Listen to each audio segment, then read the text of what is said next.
सर्व भाविक सेवेकरींना मनापासून श्री स्वामी समर्थ।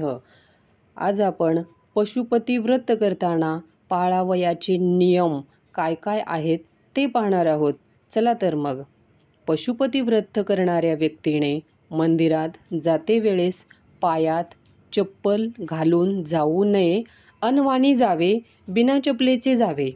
पशुपती व्रत नवरा बायको जोडीने करत असतील तर मंदिरात जाते वेळेस पूजेचे ताट दोघांचेही वेगळे वेगळे असायला हवे। पशुपती व्रताची पूजा सोमवारी सकाळी आणि संध्याकाळी असते, त्यामुळे पूजेच्या ताटात 2 वेळा पूजा करता येईल एवढीच सामग्री सोबत घ्यावी। लक्षात असू द्या, पूजेचे ताट 2 टाईम तेच वापरावे, सकाळी आणि संध्याकाळी। 5 सोमवार एकाच मंदिरात पशुपती व्रत करावे। तुम्हाला मंदिर बदलता येणार नाही। जर तुमचं घर भाड्याचं असेल, तुम्ही रेंटने राहत असाल, तर पशुपती व्रत सुरू असताना तुम्ही दुसरीकडे रूम घेऊ शकत नाही। पशुपती व्रत करताना जर एखादे सोमवारी एकादशी आली तर तुम्ही पशुपती व्रत करू नये, फक्त एकादशी करावी आणि 1 सोमवार जास्त करावा। पशुपती व्रत करते वेळेस जर मासिक धर्म आला तर त्या दिवशी फक्त उपवास करावा, मंदिरात जाऊन पूजा करू नये व 1 सोमवार जास्त करावा। पूजा करते वेळेस श्री शिवाय नमस्तुभ्यम या मंत्राचा जप करावा। संध्याकाळच्या पूजेला जे 5 कणकेचे दिवे तुम्ही लावणार आहात ते तुपाचेच असावेत। पशुपती व्रत करताना आपल्या मनामध्ये येणारे काही प्रश्न, चला तर आपण बघूया।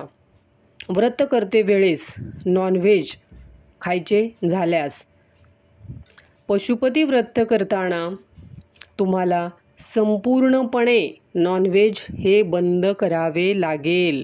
पशुपती व्रत सुरू केल्यापासून ते उद्यापन होईपर्यंत तुम्हाला नॉनव्हेज खाता येणार नाही व आपल्या घरामध्ये सुद्धा नॉनव्हेज बनवता येणार नाही।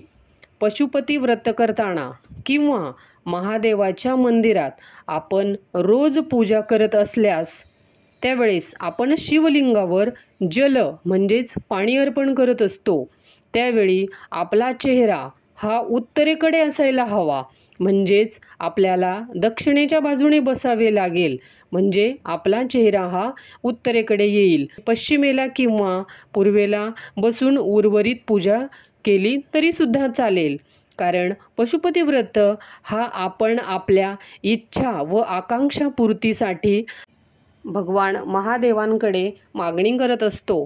त्यामुळे पूजा तुम्ही कुठेही बसून करू शकता, परंतु पाणी अर्पण करताना मात्र दक्षिणेकडे बसून आपले तोंड हे उत्तरेकडे यायला पाहिजे। त्यानंतर आपल्या मनातील इच्छा व आकांक्षा देवादिदेव महादेव पूर्ण करत असतात। मंदिरात न जाता घरातील शिवलिंगाची पूजा केली तर चालेल का? तर नाही।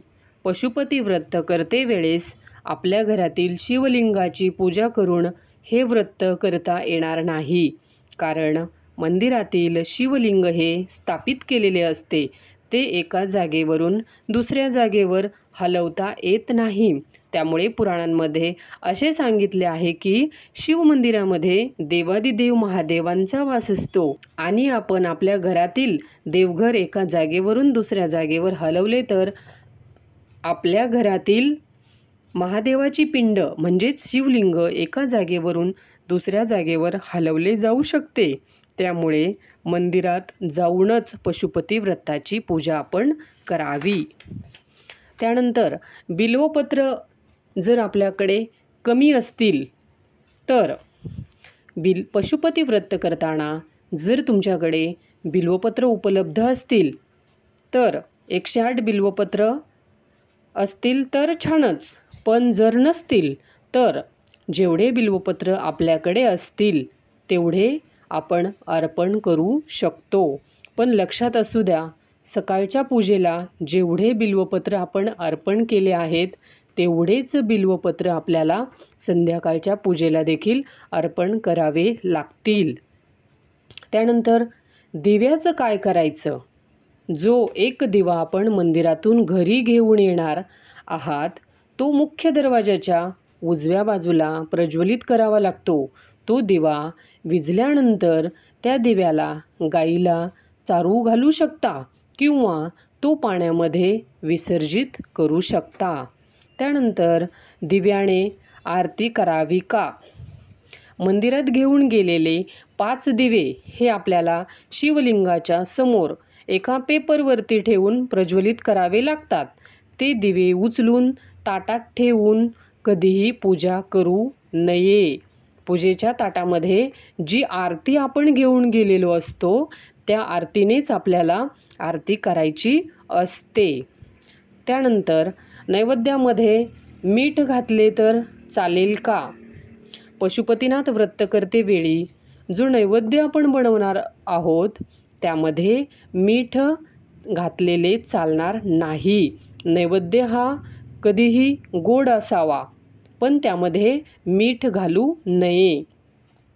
पशुपती व्रत उद्यापन करताना शेवटच्या सोमवारी आपल्याला 6 दिवे आणि नैवेद्य घेऊन जावं लागेल. कारण पशुपती व्रत हे 5 सोमवारचे असते. त्यामुळे उद्यापन दिवशी सुद्धा इतर 4उद्यापन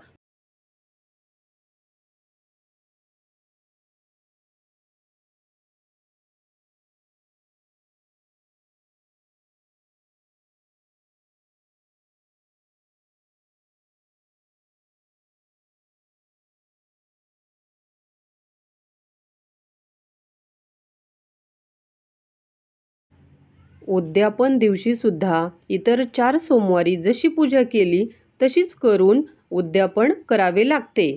उद्यापनाच्या दिवशी जर एकादशी आली तर आपण उपवास करावा परंतु उद्यापन त्या दिवशी करता येणार नाही आणि तो सोमवार पशुपती व्रतात पकडला जाणार नाही. माहिती आवडली असल्यास लाईक आणि सबस्क्राईब करा. धन्यवाद. श्री स्वामी समर्थ.